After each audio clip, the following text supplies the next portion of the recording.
Red book పై BJP MLA Vishnukumar Raju సంచలన comments చేశారు. మంత్రి లోకేష్ రెడ్ బుక్ ఏమైంది, ఎందుకు బయటకు తీయడం లేదని ప్రశ్నించారు. ఆయన గత వైసీపీ ప్రభుత్వం ఎన్నికల సమయంలో తమను తీవ్ర ఇబ్బందులకు గురిచేశారని, వారిని వదిలేదే లేదని అన్నారు. నాడు బాబుపై చెప్పులు విసిరిన వారిపై చర్యలు తీసుకోవాలని డిమాండ్ చేశారు. అందరి సంగతి తేలుస్తామని అన్నారు. ఈ అంశాలు అన్ని కూడా అసెంబ్లీలో మాట్లాడటానికి సిద్ధంగా ఉన్నానని అన్నారు. చంద్రబాబు నాయుడు గారు వస్తే ఎయిర్పోర్ట్కి వస్తే ఆయన్ని నిర్బంధించి చెప్పులు విసిరి కోడిగుడ్లు విసిరి ఆయన ఫోటో పెట్టి చెప్పులతోటి కొట్టి కోడిగుడ్లు విసిరి వాటర్ బాటిల్స్ విసిరి గంటల తరబడి నుంచోబెట్టి అత్యంత అవమానకరం చేసింది వాళ్ళు మర్చిపోయారంటే నాకు చాలా ఆశ్చర్యంగా ఉంది. అట్లాగే ఈరోజు ఆంధ్ర రాష్ట్ర హోంమంత్రి వారు కూడా ఆ రోజు అక్కడ ఉన్నారు, కానీ ఇప్పుడు ఎవరు మాట్లాడటం లేదు.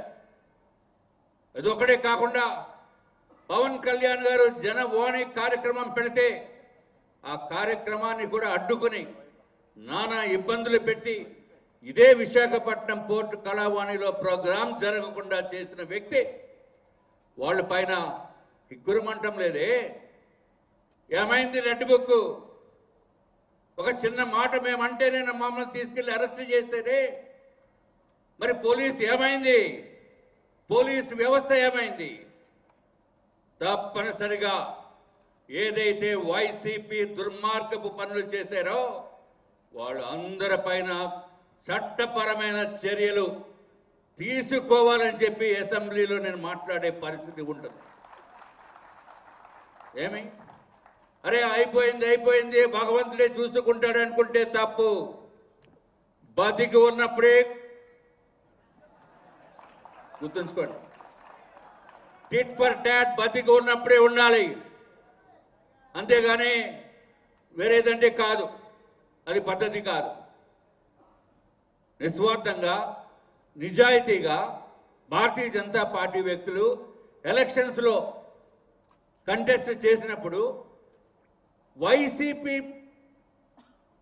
ఏదైతే ఓటర్ స్లిప్స్ ఉన్నాయో ఆ స్లిప్స్ తీసుకొచ్చి డబ్బులు బంధాలు దాంట్లో పెట్టి వాళ్ళపైన దొంగ కేసులు పెట్టిన పోలీసు వ్యవస్థ కూడా ఉంది.